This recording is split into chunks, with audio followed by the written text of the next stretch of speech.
This is our second session in our study on eschatology. Just a couple of housekeeping items.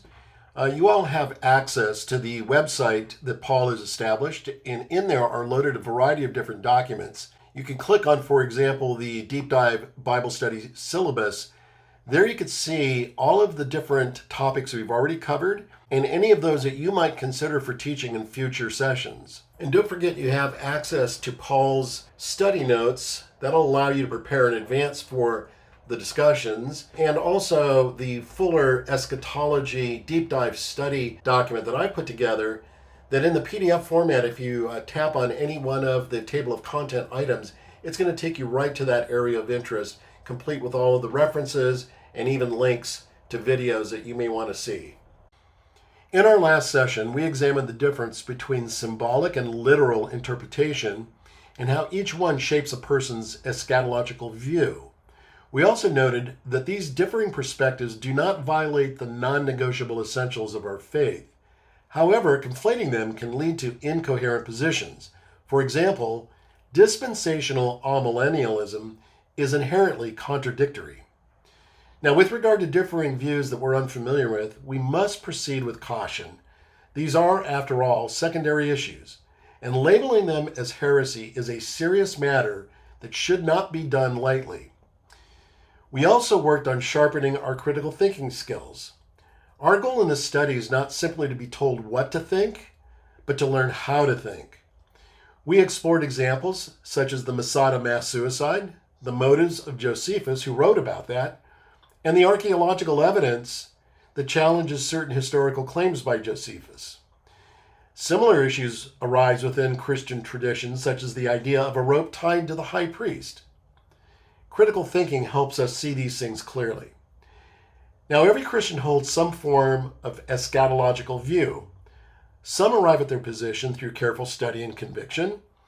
Others are shaped by denominational traditions or non-denominational traditions, or influential teachers, maybe even preferred authors.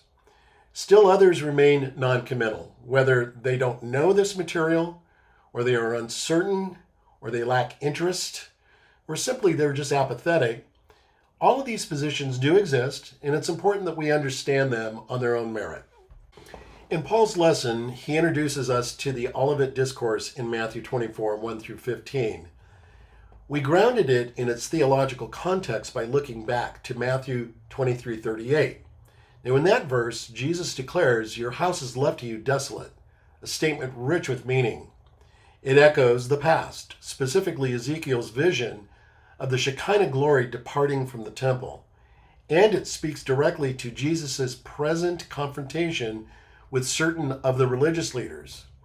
Now in that context, Jesus repeatedly rebukes certain of these leaders, calling them blind, and 6 times as hypocrites. He associates them with the Nahash, the serpent figure from Genesis 3. And we know from John 8:44, he referred to them before as a brood of vipers. This set the stage for what follows. Jesus then turns to the future, predicting the destruction of the temple, which occurred 37 years after his resurrection. And from there, he extends his teaching further, pointing to the events beyond the destruction of the temple and introducing the eschatological realities of the distant future for the disciples to understand. As we continued in our study, we examined the disciples' perplexity and their uneasy request for clarity from Jesus. Specifically, all these things that he said, how would they happen? How would it unfold? And when would these events occur? We also gained insight into key exegetical principles, including interpretive methods such as foreshadowing, dual and parallel meanings, and the importance of historical and theological context when we read the Bible. In addition, we began exploring how to interpret prophetic scripture and its interconnectivity. For example, passages in places like Daniel chapter 2, Daniel chapters 7 and 9, Ezekiel chapter 4 and chapter 10, Matthew 24, which we are studying here, and other chapters that we will study, Revelation chapter 6 and chapter 20. And we're going to continue to develop these connections as this study progresses and with further elaboration to come from Paul. Now, finally, we were introduced by Paul to the Van Kempen panoramic eschatological model. We were taught how to read it, and we recognize that it has its own baseline eschatological perspective, but we're now in a position that we can discern these things. We also affirmed that any eschatological view is only valid if it's anchored in Scripture.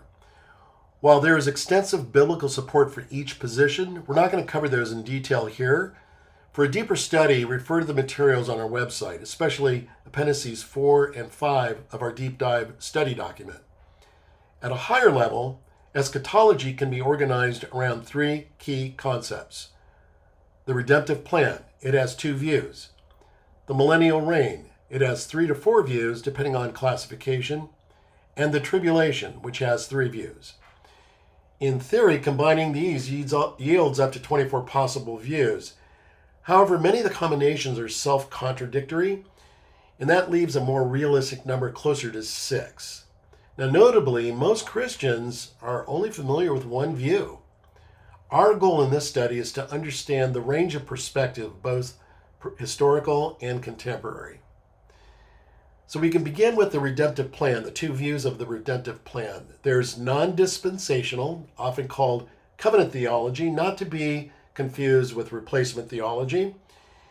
And covenant theology emphasizes the continuity and the unity of Scripture. It understands redemptive history primarily through the major biblical covenants. The second view of the redemptive plan is dispensationalism. This was introduced by John Nelson Darby in 1830, and this view divides history into distinct dispensations or eras, each reflecting a different administration of God's rule. Now, when we move to the millennial views, there's 3 primary views. There's postmillennial, amillennial, and premillennial. For postmillennial, this is typically held by non-dispensationalists. This view sees the millennium as a prolonged period of increasing righteousness, with Christ reigning from heaven. It's generally optimistic, anticipating widespread gospel influence before Christ's return, rather than a physical reign on earth. Amillennialism, also common among non-dispensationalists, this view interprets the millennium symbolically. Christ reigns in heaven, Satan is bound in a limited sense, and history tends towards apostasy. The church experiences tribulation, Christ returns, there is a final judgment, and resurrection occurs essentially at the same time. Now, premillennialism is held by both some early church fathers and many dispensationalists. And this view teaches that history moves towards increasing apostasy, followed by a period of tribulation. Christ then returns before a literal 1,000-year reign, and then the final judgment occurs after the millennial kingdom, separating Christ's return from the final judgment. Next, we come to the 3 primary views of the tribulation, that is, pre-tribulation, mid-tribulation, and post-tribulation. Now, for pre-tribulation, this view is most commonly held by dispensational premillennialists. Its defining feature is that the church is raptured before the 7-year tribulation begins. While the tribulation is often understood in 2 halves, the church is absent throughout all of it. Christ then returns, believers return with him, and the millennial reign follows. And then final judgment occurs, separating the saved from the lost. Looking at mid-tribulation, this view divides the tribulation into 2 equal halves, 3.5 years, similar to pre-tribulation. The first half is often associated with Satan's activity, while the second reflects God's wrath. The church may experience the first half, but it is not appointed to God's wrath. Therefore, the rapture occurs at the midpoint. Christ then returns, believers accompany him, followed by a millennial reign and final judgment. Then there is post-tribulation. Typically, this is associated with non-dispensational premillennialists, though it's not exclusively premillennialists or non-dispensational. This view holds that the church endures the 7-year tribulation, including God's wrath. Though believers are divinely protected, the rapture occurs at Christ's return, immediately followed by the millennial reign and final judgment. Just a quick note on teaching context. For clarity, if you attend a Calvary Chapel church, you are most likely hearing teaching rooted in a dispensational, premillennial, pre-tribulation framework. This reflects the influence of Chuck Smith, who embraced that and is commonly upheld by pastors such as Jack Hibbs. While other views may be acknowledged, the emphasis is typically on pre-tribulation positions. So now transitioning to the study today. In our last session, we examined the distinction between the unregenerate and those in union with Christ, placing that within the broader eschatological framework that we've been studying. We also learned how to read this roadmap and to better understand the sequence of end-time events. Today we're going to go deeper into key prophetic elements, including the 7 weeks of Daniel, the seals, the midpoint of the tribulation, the abomination of desolation, the trumpet, and the bowls. But before moving on, let's pause for just a second and address any questions that might have arisen from the previous session.